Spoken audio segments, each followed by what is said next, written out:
Hi, I'm Donnie Gould, and I'm here with Josh today, and this is Josh's grandfather's collection of cars that we're going through, and Josh is going to tell us a little bit about his history here in the barns.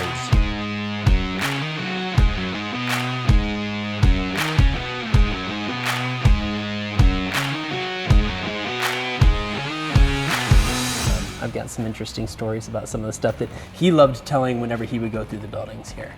Glen Hague was an interesting man, and anything he could get his hands on, he would take it home and put it in a barn and not tell anybody it was there.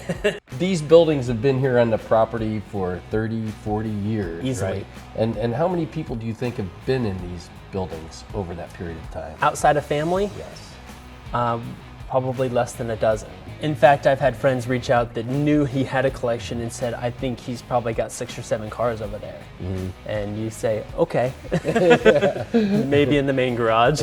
Your grandfather, when he started collecting, I understand that he used to make trips out to California to gather up some of these cars. Can you tell us about that? One of the first stories he told me was he went out to California to get, I don't remember what car it was, but he said, Josh, it only took me 4 or 5 days to get out there, and it took me 2 weeks to get back because it broke down every 20 minutes. And he said, I'd have to stop here and get a tire. I'd have to stop there and fix this. And he said, but I milked it the whole way home.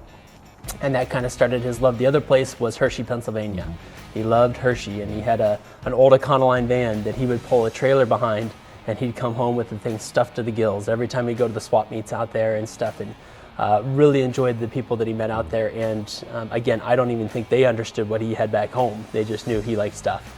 And when you were a young boy, how old were you when you first started coming over here and seeing all these cars? Oh, I mean, my memories go way back to when I was probably 5 or 6 years old, and he would take one of the Woodies, or he would take, there's a Ford Coupe up front that he would get running, and he may, every other year or so, he'd get one running during the summer, and the family would come in town from Jersey or something, and we would all hop in a Woody and go get ice cream.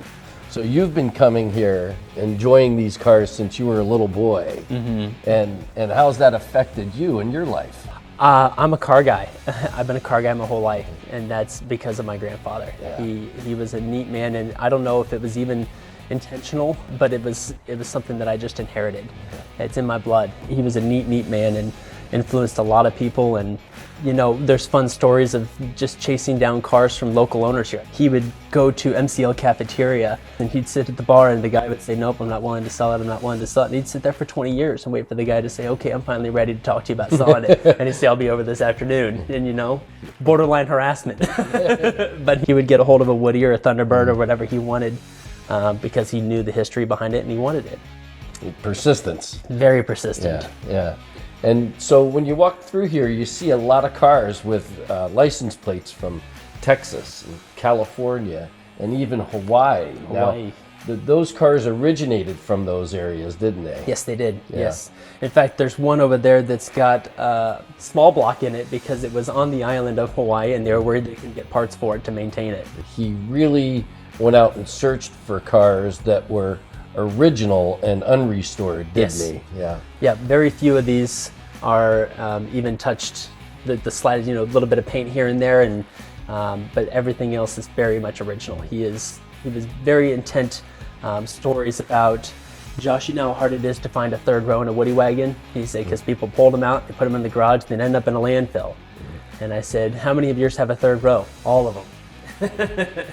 Well, one of my favorite stories is anytime my papa would walk somebody through the collection, he'd point out the air conditioner. And the reason that was funny to him was because people didn't really know what that was. And he'd say, you open it up, you put some dry ice in the back, you let the air flow through, and he said it kind of worked. But his favorite part of the whole thing is it came with a manual that said, works better when it's not humid. And that would just crack him up every time. And he would laugh and laugh and laugh and talk about that, and just thought there couldn't be anything funnier than the fact that the air conditioner wouldn't work better when it's humid. About what time did he get his enthusiasm for these old cars and start collecting himself? How long ago would that have been? Like I said, the first one I can remember is him going to California to pick up some car when he was 15 years old. There was even rumors of him storing, before he had this property, he was storing cars all over the city. And he would say, I got to check the obituaries because I got to go get some cars. So this collection has been growing for nearly 65 to 70 years, hasn't it? Easily. He collected a lot of memorabilia as well, all with the Ford branding on it. Yes, sir. He's got stuff like the Ford charcoal briquette grills over here, which through a little bit of research we found was a really rare option on something in the 30s that people had never even heard of, and he's got 3 of them. And I've never seen one before. And also they have boxes of briquettes still in them with the Ford logo on, on the cardboard box as well. Yes, that is a pretty rare option that I guess there's only a few heard of, including the Henry Ford Museum. Yeah. So he's got Ford tomato juice. He has everything that you could imagine with the word Ford on it, it was his. And so having the same passion meant that we got very close and spent many, many, many hours here working on the collection and working on getting the history of the collection and inventory of the collection and stuff. And that's just in the past 5 or 6 years. Prior to that, he was still pretty private, even with myself. At 16 years old, I said, "Papa, is there any of these that you'd consider getting running and letting me purchase from you?" Nope.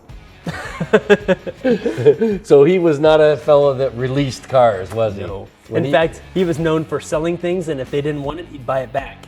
And there's reputations of boats that he's bought back 12 or 13 times. Well, great stories. Thanks, Josh. Yeah, of course. Thank you.